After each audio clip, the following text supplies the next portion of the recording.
And thank you to all of you, fellow Toastmasters. That is a privilege to be here before you today because I am not supposed to be here. This is actually way too scary for me to get up here and give a speech. And today I'm going to share with you some background to help you see why I would say that, and hopefully show you how things in my life have brought me to the place where I could actually volunteer to join a speech club and to subject myself to this.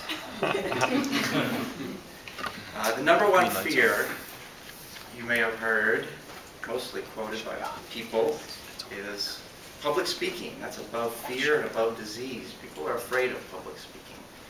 And I have been no exception. Growing up as a child, I had a lot of fears. I was a fairly insecure child, a quiet and introverted child, and kind of grew up to myself to a large degree.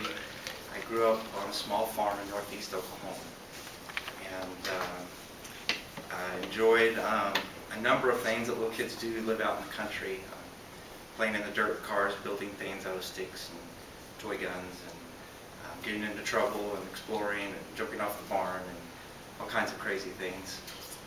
So my childhood was spent on a small farm, and I enjoyed the animals and those kind of things. I also had three buddies that I ran around with a lot. We were all kind of just good old country boys, and didn't necessarily have the best education in the world, a little small town school we went to. But my three buddies were Chris, and Joe.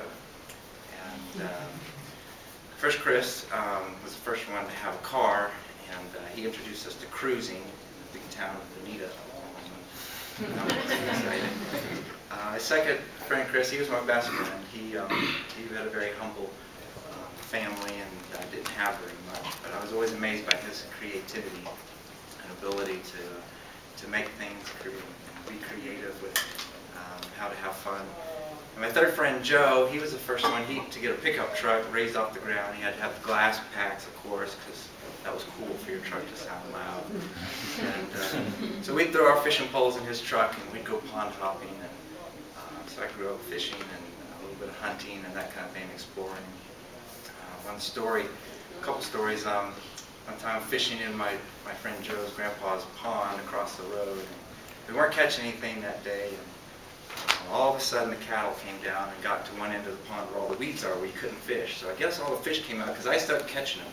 I started catching some big ones too. I caught a 6-pound bass out of that little farm pond, which was pretty impressive. And then I caught another one, and at that point my friend Joe was mad and left. So I took my 2 fish and we had to leave. But we had some fun times.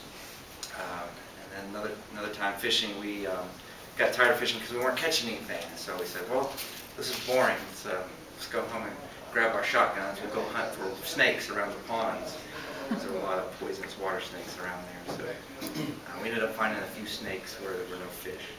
So that kind of captures a little bit some of my childhood and maybe the simplicity of it. And like I said, I didn't have a strong educational background. I don't remember having much homework, or suited me just fine. I was happy running around. And so when I think back on my childhood, I think of the outdoors, I think of sunny days, I think of my friendships, and those kind of things. So coming out of my childhood, being a fairly shy and introverted person, I hadn't had a lot of experiences to get out and be developed as someone who would have the courage to speak in front of people. But I always loved hearing speeches and people speak. It admired me, the people who could get up and command the silence of a room and share great stories and captivate everyone with their words and be able to think of the right words to say. I always struggled with that. And so I've always admired it and desired it. So when I went off to college, I moved to East Texas, a small Christian university. And I made a lot of friends there, I had a lot of fun. I really kind of grew up in a lot of ways. And one of the opportunities I had at that college was the required speech class, which scared me to death. And I still had a pretty good Oklahoma backwoods accent when I joined But I remember that speech class, my first speeches, my knees knocking together and being scared, very scared of getting up and sharing. But through that opportunity, through that experience, I really I learned and grew a lot. And so it kind of began my journey of breaking the ice, of breaking past that fear, of being able to get up and talk in front of people. And so one of the things I've learned from my experience are just that there are obstacles that we have to face. And I know that you have all faced obstacles to get to where you are here today. And even though there were some great challenges that I faced, pushing past those and overcoming some of those fears through those experiences in life, have one step at a time helped me to where that I could do something like this. And it's still a scary thing. But back to college, I had a lot of other good opportunities too, and that's one of the things I wanted to share, kind of an example of what helps us to be better speakers is not only overcoming those obstacles, but taking advantage of opportunities. And I took advantage of the opportunity to join this club, and I took advantage of other opportunities in college that helped me to reach outside of myself.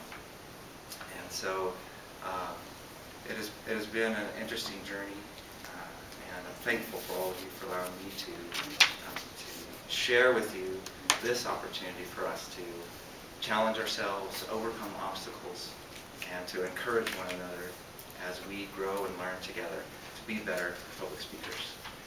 Thank you for your time.